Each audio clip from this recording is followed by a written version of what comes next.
nesta noite. Amém? O Daniel aí, gente, chegou, ó. Presente bem grandão que o Senhor deu à vida do missionário Rosmário e da pastora Adriana. E eu creio que Deus colocou nessas mãos, e essas mãos trouxe nesta noite para devolver o altar do Senhor. A Bíblia diz que os filhos são herança do Senhor e Ele dá para a gente administrar. E foi até pincelado nesta manhã. Os nossos filhos crescem e nós preparamos os nossos filhos para uma nova família.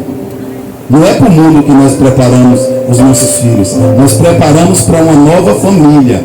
E eu creio que família é projeto de Deus. Então é por isso que Deus dá os filhos para nós. Ele nos dá para não ser da gente. Está ali no colo de Vanessa a Radassa. Entendeu? Deus dá para ela administrar. Se ela não souber administrar, ela está frita. Mas Deus deu para que nós viéssemos administrar e nós devolvermos para essa sociedade um varão e uma varoa cheia da presença do Senhor para nós crescer e multiplicar até a vinda do Senhor Jesus. Amém? Quantos estão felizes com Jesus nesta noite? Então eu creio, irmão, que grandes coisas o Senhor já tem feito e por isso nós estamos aqui nesta noite. Então alegra o teu coração, alegra a tua alma, coloca diante do Senhor, meu irmão, o impossível, porque eu creio que o Senhor contempla o meu e o teu coração. Então, se estiver sincero, estiver reto na presença do Senhor, e aquilo que você está pedindo ao Senhor, o nome dele vai ser glorificado e exaltado, e tu não vai te afastar da presença do Senhor. Então tenha certeza que o Senhor está preparando, não é qualquer coisa não, o Senhor está preparando o melhor. E eu creio, irmão, que você não veio aqui nesta noite em vão, você veio buscar a presença do Senhor. Então, eu quero compartilhar com a igreja a palavra que o Senhor colocou nos nossos corações. Pela manhã nós tivemos aqui uma escola bíblica dominical, que a cada dia eu tenho me surpreendido, viu? Deus é maravilhoso, quando a gente dá lugar, meu irmão, o Espírito Santo de Deus faz coisas que a gente não imagina. E Ele tem feito grandes coisas nas manhãs de domingo aqui nesse lugar. Tem instruído os obreiros dele a ser homens e mulheres valentes na presença do Senhor, a saber passar por tribulação, por dificuldade, sabe, por martírio, e saber que quando nós aceitamos a Jesus, pastor Alex e pastor Felipe, a vida não pertence mais a nós. Entregou a tua vida para Cristo, meu irmão, então é Cristo que governa. Mas só que tem coisas que muitas das vezes nós resistimos e que nós precisamos lançar no altar do Senhor para Deus tratar com essa vida que é do Senhor. Amém? Então abre a palavra do Senhor no capítulo do amor, no capítulo 13 de 1 aos Coríntios.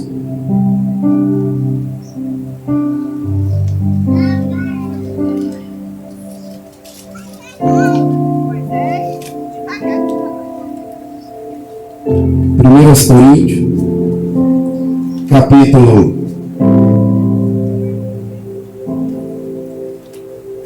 13.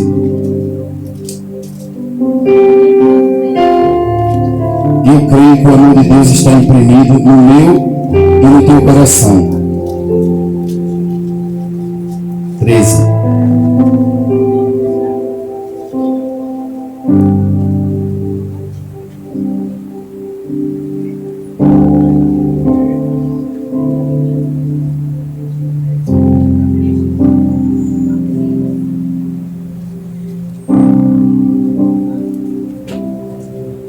Todos acharam? E diz assim a palavra do Senhor: a suprema excelência do amor.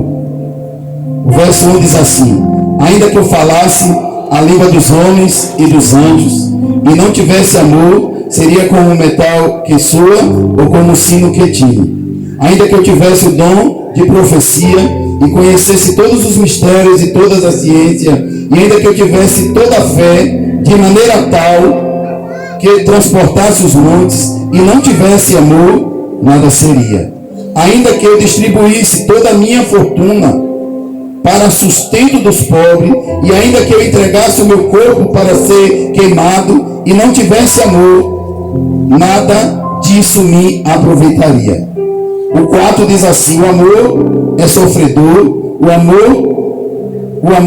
O amor é sofredor, é benigno, o amor não se inveja, o amor não se trata com leviandade, não se ensoberbece, não se porta com indecência, não busca os seus interesses, não se irrita, não suspeita mal, não folga com injustiça, mas folga com verdade. Tudo sofre, tudo crê, tudo espera, tudo suporta. O amor nunca falha, mas havendo profecias, serão aniquiladas. Havendo línguas, cessarão. Havendo ciência, desaparecerá. Em parte conhecemos e em parte profetizamos. Mas quando vier o que é perfeito, então o que é em parte será aniquilado. Levanta a tua mão para o alto. Senhor, nosso Deus e nosso Pai, Deus, aqui está a tua palavra. A tua palavra, meu Pai, que é viva. A tua palavra que é eficaz. A tua palavra, meu Pai, que é penetrante como qualquer espada de 2 gumes. A tua palavra, meu Pai, que fala. A tua palavra que é viva. A tua palavra que exorta. A tua palavra que conserta. A tua palavra que transforma. A tua palavra, meu Pai, que põe ordem em todas as coisas. Através da tua palavra, meu Pai, foram criadas todas as coisas, meu Pai. E nós sabemos, meu Pai, que tu és um Deus organizado, meu Pai. Que tu és um Deus de detalhe, meu Pai. Meu Deus, aqui há homens e mulheres que o Senhor trouxe nesta noite à tua casa, meu Senhor. Porque nós sabemos, meu Pai, que o teu amor, meu Pai, está aqui em cada coração, meu Pai. Meu Deus, o Senhor quer mais uma vez, meu Pai, falar aos nossos corações nesta noite. Não o que nós queremos ouvir, meu Pai, mas aquilo, meu Pai, que é para o teu reino crescer e ser mais forte na tua presença. Pai, que nós venhamos nos despir, meu Pai, do velho falar, meu Pai, do velho andar. Que nós venhamos nos despir da velha criatura, meu Pai. Que nós venhamos nos despir, meu Pai, das coisas, meu Pai, rotineiras, meu Pai, para que as coisas do Senhor, meu Pai, se manifestem em nossas vidas.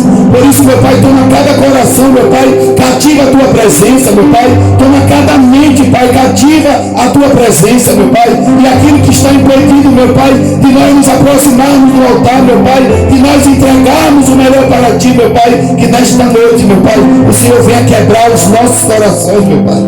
O Senhor venha tirar dos nossos corações, se porventura houver algum ressentimento, alguma raiz de amargura, meu Pai, alguma dissensão, alguma contenda, alguma divisão, alguma separação, meu Pai, que nesta noite, Pai, venha cair por terra, meu Pai. Meu Pai, é uma noite de ceia, meu Pai. É uma noite, meu Pai, com os nossos corações, não porque é ceia, meu Pai, mas que todos os dias os nossos corações, meu Pai, tem que estar, meu Pai, Pai, limpo. A tua palavra diz que nós temos que estar limpo de mão e puro de coração, meu Pai. E que nesta noite o teu Espírito Santo, meu Pai, que é o dono desta casa, tem liberdade, meu Pai, para tratar com alguns corações. Se algum coração triste, desanimado, se algum coração aqui decepcionado, Jesus, eu te peço que nesta noite, meu Pai, essa decepção e essa tristeza, meu Pai, seja transformado, meu Pai, em alegria, meu Pai. Seja, meu Pai, essa tristeza seja colocada aqui no altar, meu Pai, para que a alegria do Senhor se manifeste em nossas vidas, em nossa casa e em nossa família, meu Pai, e que o teu nome seja, Pai, exaltado e glorificado. Amém? Essa palavra é muito forte. É uma palavra que eu creio que todos nós já ouvimos alguém pregar, pastor Felipe, essa palavra. E ela tem uma grande importância, porque o apóstolo Paulo, escrevendo essas cartas, primeiro e 2 Coríntios, Paulo estava tratando com essa igreja. Uma igreja que era rica, uma igreja que era abastecida, uma igreja que tinha tudo aquilo que necessitava, pastor Felipe, para sobreviver. Mas existia, missionária Juliana, algo no meio desse povo que precisava ser tratado, que precisava ser consertado, porque eles tinham até, Maria, um poder aquisitivo bom, mas tinha coisas que precisavam ser mudadas, porque não dá para nós entregarmos a nossa vida para Cristo e viver como se Cristo não existisse. E aquele povo tinha uma vida promíscua, aquele povo tinha uma vida, sabe, que só pensava muitas das vezes em si.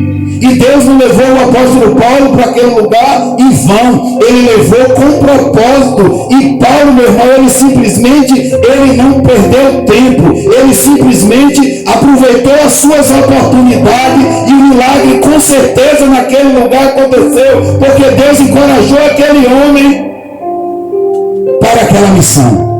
E eu pergunto, o que é que Deus tem feito na minha vida e na tua vida? Ele tem me encorajado e tem te encorajado. Eu creio que Deus tem nos encorajado para nós darmos continuidade a essa missão aqui na terra. E hoje eu digo a vocês que nós temos hoje oportunidades maiores que no passado alguns não tiveram, e hoje nós estamos tendo, e nós precisamos ser gratos a Deus por todos os benefícios que Ele tem feito em nossas vidas. A Bíblia diz que toda sorte de bênção já foi liberada às nossas vidas. Se tem algo que muitas das vezes nós fazemos, pastor Felipe, muitas das vezes nós colocamos empecilho para não consertar com a casa, para não consertar com o filho, para não consertar com a família, para não consertar com o irmão. A gente aproveita uma noite de ceia para resolver o problema que deveria ter sido resolvido durante o mês todo, mas fica esperando o momento de ceia para consertar.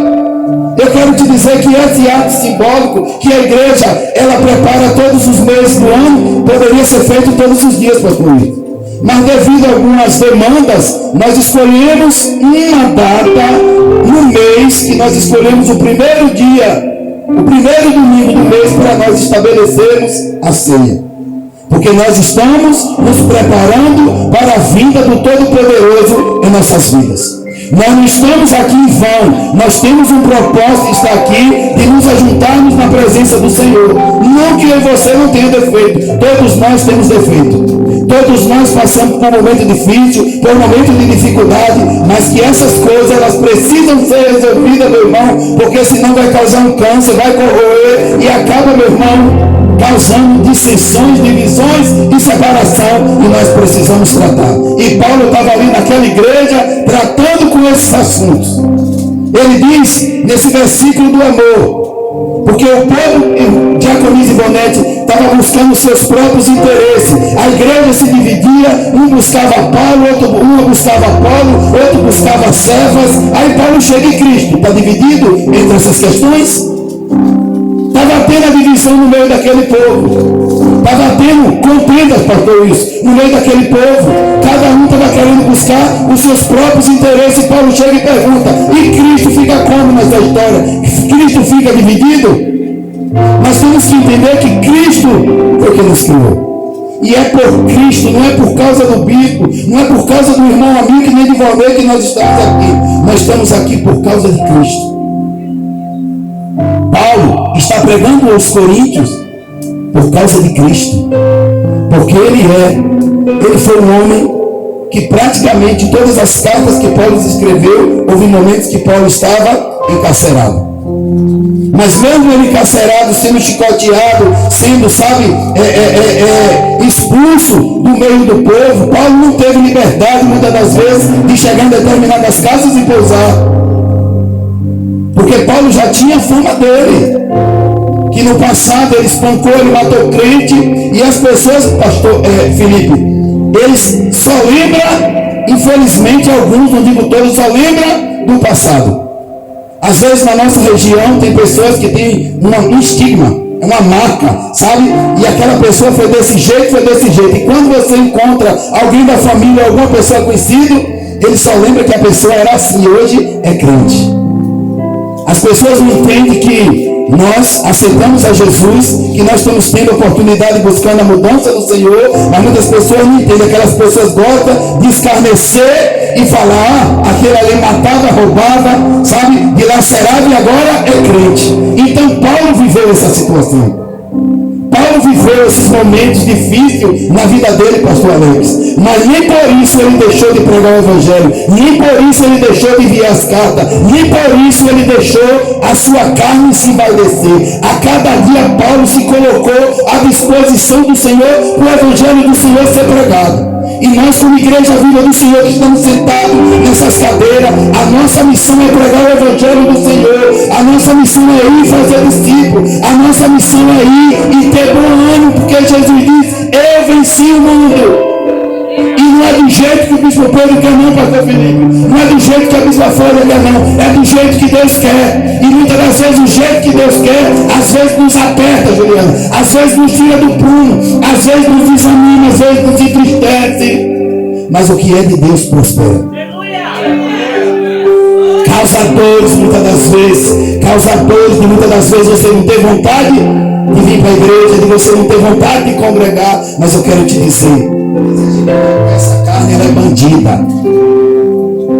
Ela é bandida, ela se acostuma muito fácil com as coisas. Só que nós não estamos aqui para nos acostumar, meu irmão, com as coisas não. Porque tudo que está aqui é passageiro. Mas as coisas do Senhor, missionário Juliana, elas são eternas. E nós temos que pensar no que é eterno. Aquilo que o olho não viu, aquilo que o ouvido não viu, aquilo que não desceu ao meu e teu coração, não subiu ao meu e teu coração, é o que Ele tem preparado para as nossas vidas. Mas muitas das vezes nós temos estacionado, nós temos parado. Muitas das vezes nós temos feito das nossas vidas, sabe? Aquele crente amalfadinho, aquele crente engessado, que tudo magoa, que tudo entristece, que tudo tira do prumo. Eu quero te dizer, meu irmão, se está fazendo a obra do Senhor, vai ter aperto. A Bíblia diz lá no João 10:10, eu já me acostumei com isso desde quando eu me converti. O diabo veio roubar, matar e destruir. Ah, fizeram macumba, fizeram isso, fizeram aquilo. Isso faz parte do mundo. Isso faz parte dos nossos opositores. Mas se nós colocarmos as nossas vidas ligadas no trono da graça de Deus, todas essas coisas vai passar. E Paulo está falando lá no capítulo 13 de Coríntios. Tudo isso vai passar. Tudo isso vai ficar. Mas uma coisa vai permanecer. É Jesus. Porque a palavra diz que Ele vela para cumprir a sua palavra. Ele poderia muito bem, já paguei o preço de cruz, já morri por aquele povo, agora eu não faço mais nada. Mas a palavra diz, missionária Juliana, que Ele vela para que a sua palavra seja cumprida. Então, se o Senhor vela para a palavra dele, pastora Adriana, ser cumprida, nós temos que todos os dias nos levantar e dizer muito obrigado, porque o Senhor milita a minha causa. E Paulo disse, combati o bom combate, acabei a carreira e guardei a fé. Por que Paulo disse isso? Porque Paulo provou do milagre de Deus. E se Paulo provou do milagre de Deus, nós, a igreja, o tabernáculo de Deus que estamos sentados, nós podemos provar também. Mas nós precisamos abandonar as velhas práticas. Nós precisamos tirar de nós, meu irmão, aquilo que não está fazendo, meu irmão, o nosso ministério crescer. Foi liberada a sorte de bênção, mas existe uma responsabilidade para as nossas vidas. E nós precisamos dar conta dessa responsabilidade. Se Bia pega Daniel, que não sabe ainda ir na geladeira buscar o iogurte, que ainda não sabe fazer o leitinho dele, se ela deixar em cima da cama, o que é que vai acontecer? O menino vai chorar, vai desidratar e vai morrer, não é assim? Mas o que é que acontece? A mãe coloca o leitinho, faz a mamadinha, em 5 minutos o menino mamou, mijou, quer comer de novo. E é um processo para quem é mãe.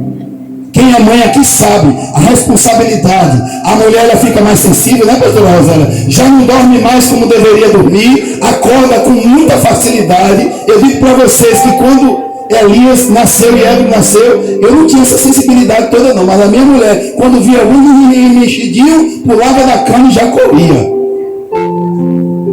Porque você está cuidando de um pedacinho que Deus deu para você administrar. Então você tem cuidado, você começa a ter mais responsabilidade. Eu lembro que antes de Elias nascer, a minha casa era uma contenda, era uma divisão, era briga, era muita dificuldade. Mas eu quero te dizer, depois que Elias chega, as brigas elas foram diminuindo, as contendas foram diminuindo, e nós fomos um suportando o outro, meu irmão, e foi responsabilidade, sabe por quê?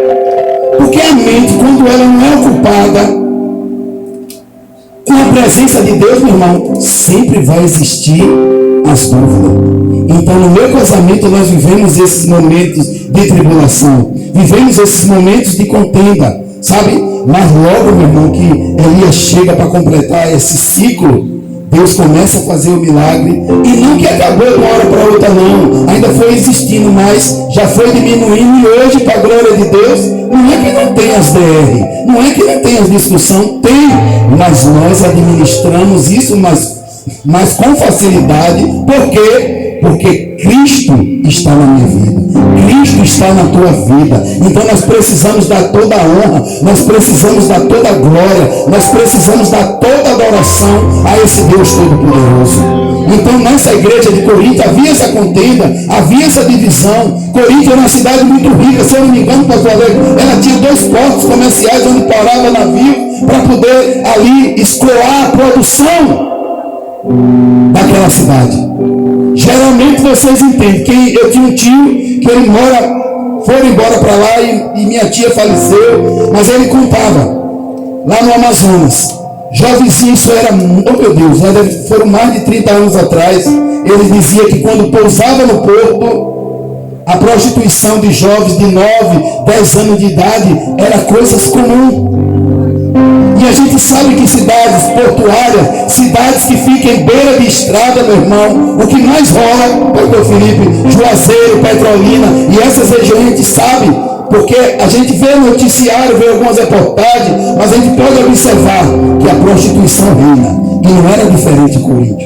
Todo mundo queria viver a promiscuidade de qualquer forma, desordenado. Mas Paulo chega ali com ousadia, com determinação e consegue fazer com aquele povo, meu irmão, se renda aos pés do Senhor. Mas tinha os maus costumes, pastor Amaro, que precisava ser tratado. É por isso que nós viemos para a igreja. É por isso que nós participamos da escola bíblica dominical. É por isso que nós participamos, sabe, de algumas reuniões. Porque tem coisas que eu não concordo, pastor. Mas não é do meu jeito.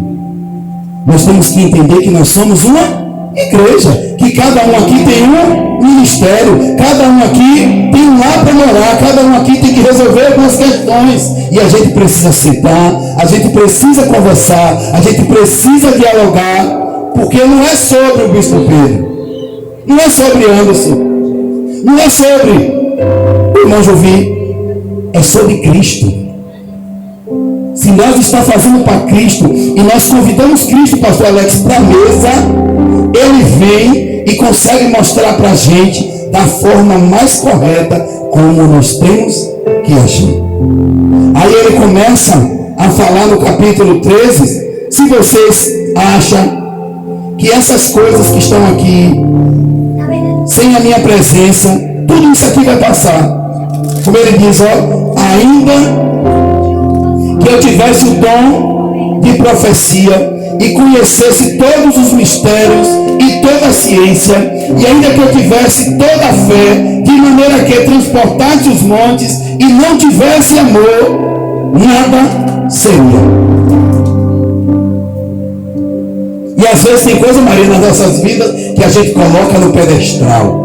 Que a gente acha que nós somos o bambambam, que nós somos o melhor pastor, que nós somos o melhor pregador, que nós somos o melhor... Meu irmão, isso aí sem Cristo, em um minuto que o Senhor tira teu fôlego, se transforma em nada. Então, se não for por amor a Cristo, se não for por amor ao Evangelho, se for por contenda, se for por vanglória, Cristo não recebe. Paulo estava dizendo para aquele povo ali, se é por contenda, se é por divisão, se é por separação, eu não recebo. Se nós estamos fazendo a obra do Senhor desordenadamente, sem nenhuma responsabilidade, Deus não recebe. Você pode até ser um mestre, um doutor na determinada ciência que você busca, meu irmão, mas se você não tiver o amor de Cristo no seu coração, tudo isso aí é em vão. Tudo isso é em vão. E nós precisamos, nesta noite, se porventura há em nós alguma dessas situações que tem nos impedido de nós chegarmos ao altar do Senhor, de nos render e dizer, Senhor, eu estou aqui prostrando diante de Ti, puro de mão e limpo de coração. Mas se não tiver, meu irmão, é hora de nós colocarmos as nossas mãos e dizer, Senhor, purifica as minhas mãos. Purifica o meu coração, porque do jeito que está eu não posso ficar. Da forma que eu estou vivendo, Pai, eu não quero mais viver mais, porque essa vida que eu estou levando não é a vida que Tu quer para a minha vida. Porque a Tua palavra diz que a vontade dEle, ela é boa, perfeita e agradável. Mas muitas das vezes nós queremos andar desorganizado, desordenado, e muitas das vezes não recebemos do Senhor coisa alguma. Pedimos e não recebemos porque pedimos mal, porque pedimos por nossos próprios deleitos. Se não for para a obra de Deus crescer, eu pergunto, para que nós estamos pedindo, pastor Edivaldo? Se quando nós partirmos daqui, tudo isso aqui vai ficar. Muitas das vezes nós nos preocupamos, nós servimos muito bem o nosso patrão. Queremos chegar na hora, na porta da empresa, no horário certo. Sabe, queremos fazer as coisas para o mundo, tudo organizada, mas na hora de fazer para Cristo, nós queremos fazer de qualquer jeito e acha que Cristo vai receber. Então nós temos que pensar nessas coisas. Nós temos que pensar no que nós estamos dando para Deus. Se nós podemos fazer o melhor, Israel, com certeza, se você pode fazer um alimento de primeira, obviamente que nós vamos fazer. Isso é, meu irmão, dom de Deus nas nossas vidas, nós temos que fazer. Mas nós não podemos fazer, irmã Cecília, para estar agradando um homem, para estar agradando um e agradando ao outro, porque o Senhor que está lá, Ele conhece o que está no meu coração e conhece o que está no teu coração. O melhor de tudo isso, meu irmão, é que nós devemos fazer um pouco que nós fizemos, um pouco que nós viemos a fazer, que o nome do Senhor seja exaltado e glorificado. Porque hoje tem muitos que dormem. Porque tem muitos hoje que, sabe, perdeu a vontade de fazer a obra do Senhor, ou está fazendo de qualquer jeito, porque quer fazer do seu jeito e Cristo não está recebendo. Aí você diz assim, o irmão está frio. Vai ver que distância ele está do altar. Vai ver como é que está a vida dele espiritual. Vai ver o que ele está fazendo durante o dia. Procure ver o que ele está fazendo durante o dia. Aí diz assim, fulano desviou, epa, já tinha desviado e estava dentro da igreja há muito tempo. Mas por que desviou? Porque não estava se alimentando onde deveria estar se alimentando. Tem que se alimentar, meu irmão, da presença de Deus. Se tu quiser dar o melhor para Deus, tu tem que se alimentar da palavra.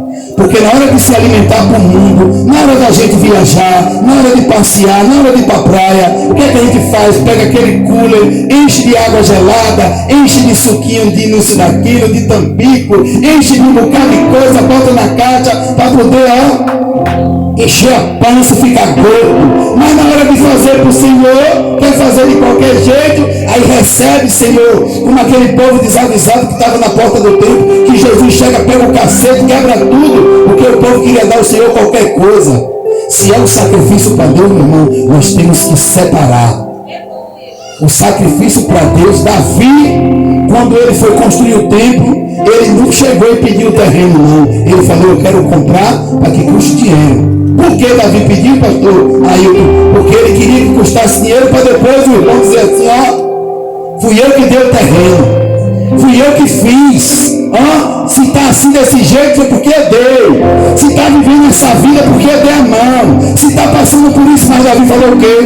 Eu quero o terreno que me custe dinheiro. Davi era rei, ele poderia automaticamente desapropriar a propriedade que ele quisesse para construir o templo, mas ele queria, meu irmão, algo que custasse algum valor. Então o sacrifício para Deus, irmão Valnei, tem que ter custo. O sacrifício para Deus tem que ter amor. O sacrifício para Deus tem que ter, meu irmão, a verdade. Tem que ter o amor do Senhor em nossos corações. Sabe por quê? Porque Deus não recebe qualquer coisa.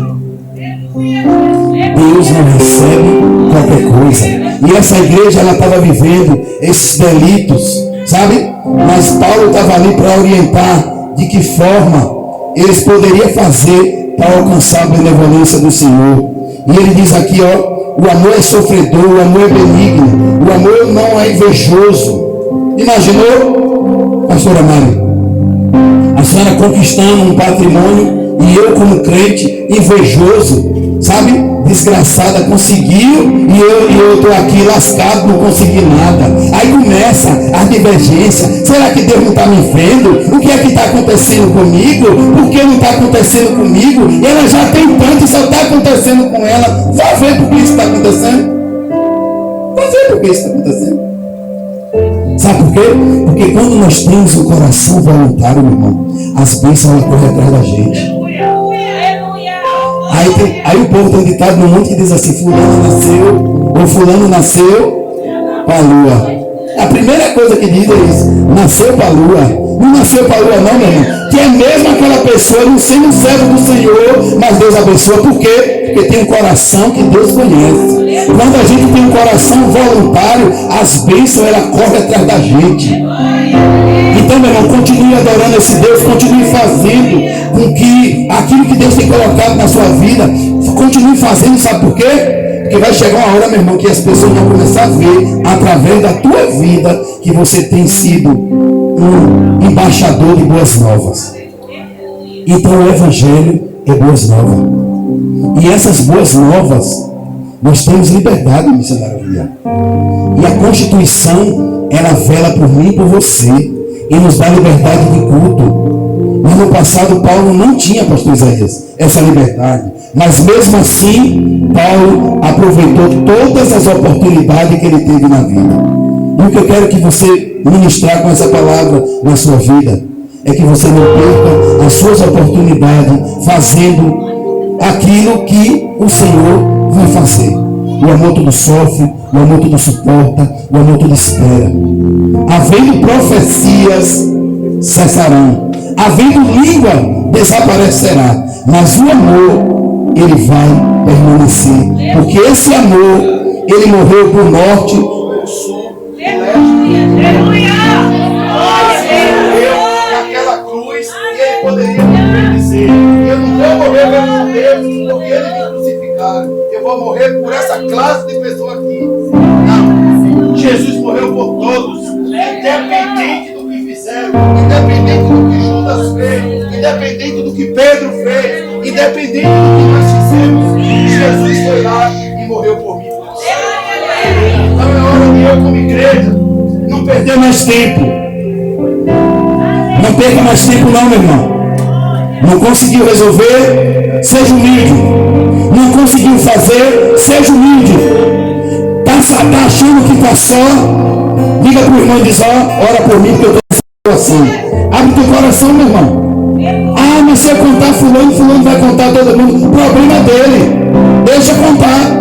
Mas se eu e você tem que consertar sim. Sabe por quê, meu irmão? Porque muitas das vezes a gente fica pensando em muitas coisas, achando que nós somos donos da vida. Não, você não é dono da sua vida, não. Essa vida pertence ao Senhor.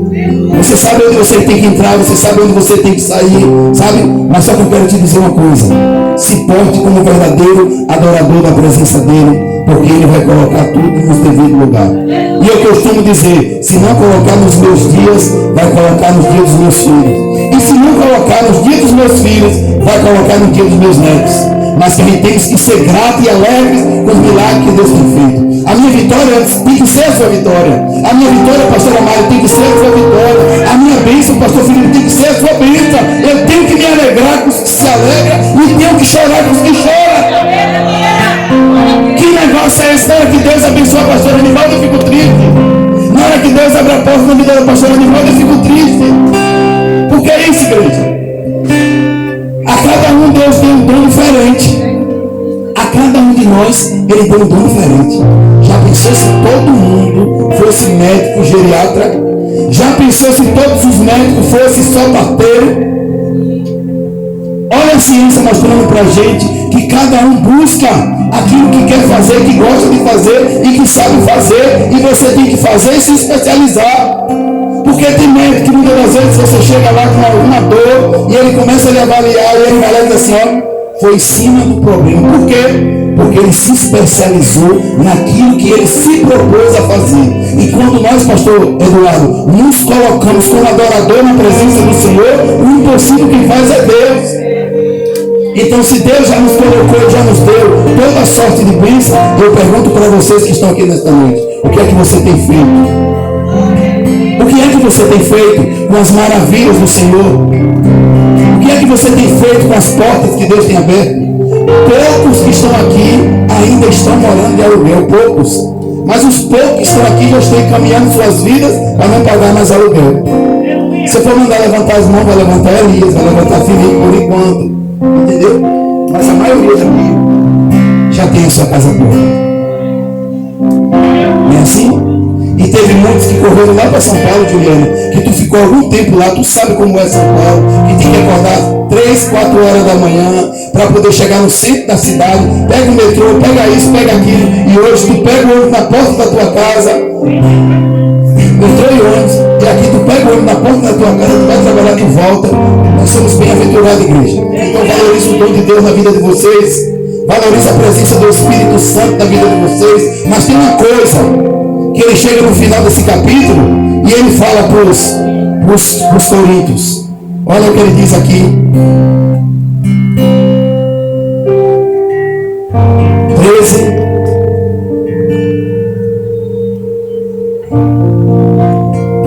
O versículo 11 ele diz assim, ó.